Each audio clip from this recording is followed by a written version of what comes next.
नमस्कार, मैं हूं आपका host Akshay. Welcome to roots and rituals YouTube channel. तो आज हम एक ऐसी देव परंपरा की बात करेंगे जो गद्दी समुदाय के लोग मनाते हैं। सबसे पहले मैं आपको बता देता हूं, भारत के हिमाचल प्रदेश के चंबा डिस्ट्रिक्ट के भरमौर में रहने वाले समुदाय को गद्दी समुदाय कहा जाता है। देखिए, भारत एक ऐसा देश है जहां पर शिव जी की पूजा जो है बहुत अनेकों प्रकार से की जाती है। कहीं मंत्रों के उच्चारण से, कहीं अभिषेक करके, तो कहीं व्रत के माध्यम से जो है शिव की पूजा की जाती है। पर आज आपको ऐसी रहस्यमयी परंपरा जो कि गद्दी समुदाय के लोग सिर्फ निभाते हैं, जिसे कहा जाता है शिवनवाला। शिवनवाला बेसिकली क्या होता है, जिसमें कि शिव की पूजा जो है वो गद्दी लोग अपनी देव परंपराओं के अनुसार करते हैं। गद्दीनवाला कैसे शुरू हुआ, ये वीडियो मैं पहले ही डाल चुका हूँ, आप जाकर देख सकते हैं मेरे इसी चैनल पर और डिस्क्रिप्शन में मैं लिंक भी दे दूंगा। और अब तक जिसने सब्सक्राइब नहीं किया मेरा चैनल, वो सब्सक्राइब भी कर ले।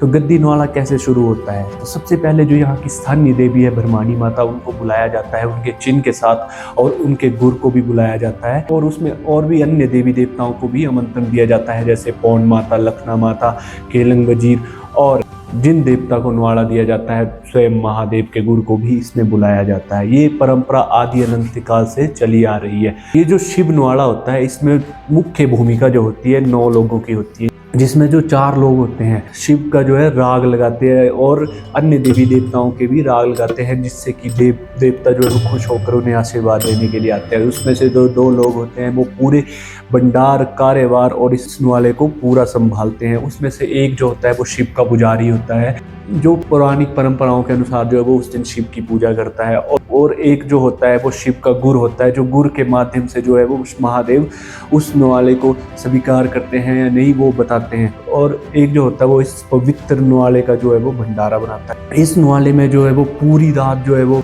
सभी देवी देवताओं के जो है वो राग लगाए जाते हैं, जिनको हमारी गद्दी लैंग्वेज में ऐचड़िया कहा जाता है। इसको देवताओं का राग भी कहा जाता है, जो कि देव नीतियों से ही और देव परंपराओं से ही चलता है। इसमें जो है कोई भी इंस्ट्रूमेंट बाहर का नहीं होता। यहाँ पर जो भी इंस्ट्रूमेंट होगा वो पुराने समय से ही जो चलता आ रहा है वही इंस्ट्रूमेंट होगा। इसमें मैं आपको फोटोज भी दिखा देता हूँ। और इसमें जो होता है वो 4 पहर की रात होती है, जो चौथे पहर जो है वो ये न्वाला खत्म हो जाता है। इस बीच में जो होता है, जब न्वाला शुरू हो जाता है तो सबसे पहले जो है वो शिव के गुरु को बाहर डाला जाता है, यानी कि चौकी दिलाई जाती है। उसमें क्या होता है, जब चौकी देते हैं तो गुरु उसमें बताते हैं कि ये उनको न्वाला स्वीकार है या नहीं, और भी जितनी भी क्षेत्र की समस्याएं होती है उनका निवारण करते हैं गुरु। और भी अन्य देवी देवताओं के गुरुओं को जो है वो बाहर डाला जाता है, जैसे केलंग वजीर, भरमानी माता, लखना माता, अन्य गुरु जो जितने भी होते हैं उनको बाहर डाला जाता है। उनसे लोगों को आशीर्वाद मिलता है और क्षेत्र में इस साल क्या रहेगा, कैसा रहेगा, वो सब कुछ बताया जाता है। ऐसे ही गुरुओं को बाहर डाल के बैठते हैं। उसके बाद जो वो देवताओं के राग गाना शुरू हो जाते हैं, और जितने भी यहाँ के लोकल्स होते हैं वो उस पर नाचते हैं, जो कि उनका पौराणिक परंपरा के अनुसार नृत्य बनाया गया है, उसी के अनुसार वो यहाँ पर नाचते भी हैं। 4 पहर की जो यहाँ पर रात होती है, इन्हीं 4 पहर में जो है वो भंडारा भी दिया जाता है, यानी कि प्रसाद दिया जाता है। और शिव न्वाले में सबसे महत्वपूर्ण होती है वो शिव जी के लिए अनेक फूलों से जो है वो माला बनाई जाती है, माला का निर्माण किया जाता है, जिससे कि महादेव और ज़्यादा प्रसन्न होते हैं। ये गद्दी लोगों का शिव जी के लिए प्रेम भाव ही इतना है कि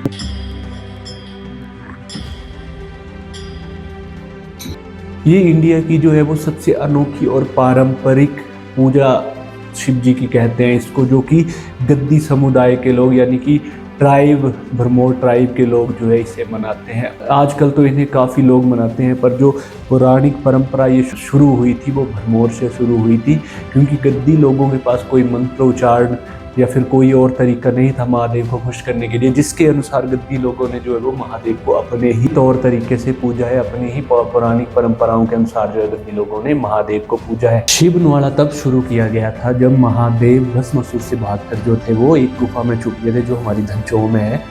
तो वहाँ पर सब देवताओं ने ये सोचा कि महादेव जो है उनकी मृत्यु हो गई है और वो पता नहीं कहाँ चले गए हैं। पर जब महादेव की मृत्यु हो गई तो उनके अंतिम संस्कार के लिए जो है वो वहाँ पर ब्रह्म देवता और विष्णु भगवान ने जो थे वो सारा सामान एकत्रित किया, और उसी समय जो था वो थोड़ी देर बाद शिव जी वहाँ से बाहर निकले इसकी फुल डिटेल वीडियो जो है मैंने पहले ही बनाई हुई है, आपको बहुत अच्छी लगेगी। पॉडकास्ट मैंने पहले से ही बनाया हुआ है, आपको बहुत ही ज़्यादा मज़ा आएगा और बहुत अच्छे से डिटेल से बताया है। शिव के गुरु ने ही मुझे ये चीज़ें बताई हुई हैं, तो वो जाकर देखें। और उस वीडियो में आपने काफ़ी ज़्यादा मुझे प्यार भी दिया है, तो शिव नवाले की ये क्लिप्स भी आपने देख लिया और शिव नवाले का आपको पता भी लग गया है। देखो, शिव नवाला एक सिर्फ पूजा नहीं है, ये गद्दी समुदाय के लोगों की आत्मा है। इस परंपरा से हमें ये सीखने को मिलता है कि शिव को पाने के लिए सिर्फ मंत्रों की ज़रूरत नहीं है, बल्कि आत्मविश्वास, सच्ची श्रद्धा और समर्पण चाहिए, तभी शिव आपको प्राप्त होंगे। और शिव को पाने के लिए बोलते हैं कण कण में ही शंकर है। तो शिव नवाले के बारे में मैंने आपको फुल डिटेल वीडियो दे दी है कि कैसे हमारा जो है वो शिव नवाला होता है। क्या इसमें नौ मुख्य लोग होते हैं, 9 मुख्य लोगों की भूमिका होती है। अगर वो 9 लोग होंगे तभी शिव नवाला होगा, अगर वो 9 लोग नहीं होंगे तो ये शिव नवाला बिल्कुल भी नहीं होगा। तो शिव नवाले के बारे में जानकर आपको कैसा लगा ज़रूर कमेंट करके बताएं। देखो, गद्दियों की परंपराएं आदि अनंत काल से चली आ रही हैं, ये किसी को भी नहीं है पता।